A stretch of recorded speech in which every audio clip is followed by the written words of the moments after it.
If you think feeding teenagers are bad, you should see Tammy's grocery list. Now back to the Pet Project with your host, Tammy Trujillo. Down! Well, we are going to talk about some dogs right now that don't need to be told to get down. Okay? They know how to do it. They know how to do it. These are canine companions. Have you ever seen one of the dogs walking through a store and they've got their little vest on? Some of them have blue vests, some of them have yellow vests. Basically, it's so that people understand that these are special dogs and they can come in stores. They can go where regular dogs can't because they have a mission.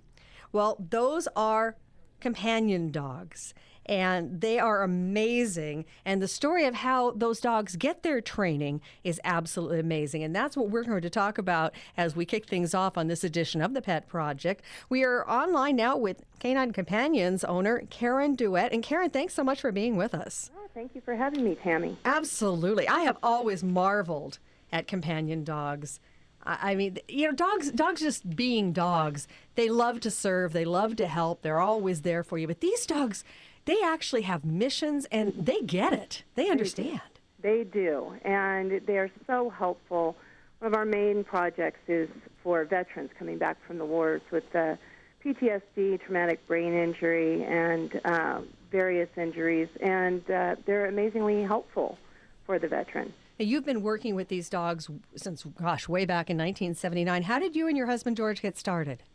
Well, actually, I started the business 33 years ago when I was 18, not to date myself. You can add that up. That's okay. No, we don't add on this show. We refuse to add. No, wonderful. Yes. I actually started training dogs when I was 12 years old, Labradors for competition and obedience. And I was lucky enough to have a great, very loving Labrador who would do anything for me, and we were always in the ribbons. And I've always said I would never be doing this if it wasn't for that dog. If I would have had a dog that would have been a lot more difficult and I would have had problems with, I probably would have been discouraged. But he was the dog that made me just absolutely love training dogs. And at 18, I ran into a man. I was working in a law office, ran into a man who was getting a divorce, and he handed me a card with a Labrador on it and said, "This is what I do as a business." And I was shocked. I didn't know there was such a thing as the business of dog training. And I happened to be the one who typed up his financials, and I found out that it was a viable business.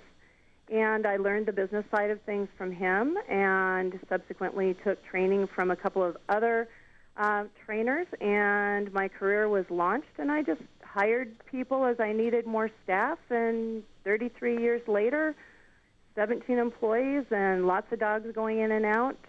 It's really been a nice business and met a lot of nice people and dogs through it. I think you have everybody's dream there that listens to the show, Karen. Making a living, hanging out with animals. I mean, what a combination, right? It is. The dogs are wonderful. It's the people that can be difficult and challenging. And, there's some great people, and then there's people who just don't get it as well, and you really have to work hard with them. And so a lot of it is about educating people. Well, one thing that I've always wondered with these dogs, because this is a situation, Karen, where somebody trains a puppy and then gives the puppy up when that puppy is ready, right? Actually, don't confuse us with CCI, which is Canine Companions for Independence. Okay. We do something completely different. We are also Canine Companions with a K-9, and so a lot of times there is that confusion between us.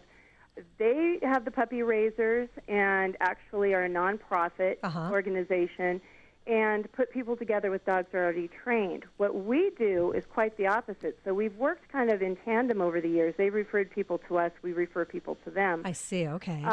We will take people's existing dogs if they qualify, and we will actually train the dog that might not be the purebred Labrador. It might be a Labradoodle. It might be a mixed German Shepherd, but the dog has the qualities to do the work.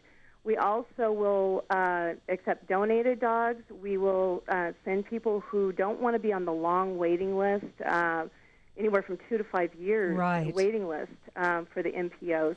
We will work with the rescues and use rescue dogs that qualify. So basically, we're the training organization for people that feel like they're falling through the cracks. Aha, okay. All right. Take us through then, Karen. What happens when somebody brings a dog and you're going to start training this dog?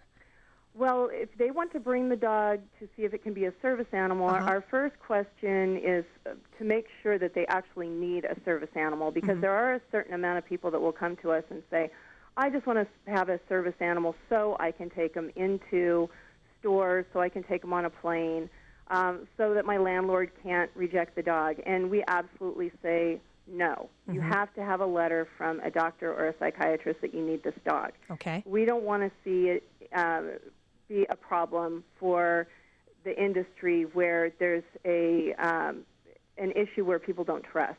We want to make sure that people actually need the dog. Second, when they bring the dog in, we have to evaluate the dog and make sure that the dog is not overly aggressive or overly shy, because these dogs have to be in public and be safe. Right. So if we have that situation, then we need to tell the person that we need to find an animal that will qualify for them, or maybe they do want to go with the nonprofit and be on the waiting list.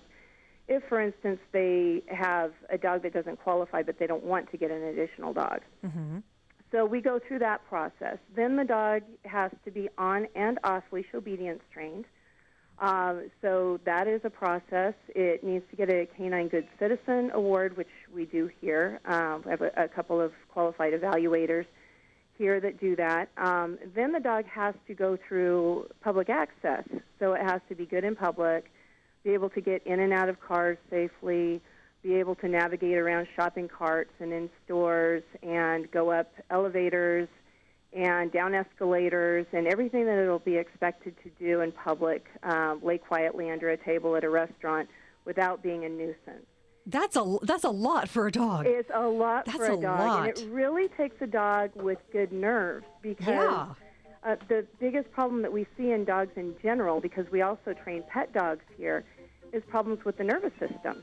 I can only imagine, because you're kind of going against some instinctive things that are built into the dog. Karen, we want to talk about one of the most fascinating things of what you do as we come back here in a moment, teaching the dog to make its own decisions based on what it sees and hears. We've got a lot more to talk about on the Pet Project. Karen DeWitt from Canine Companions with us. This is the show your pet wants you to listen to, and we are going to continue talking about some fantastic dogs here in just a moment.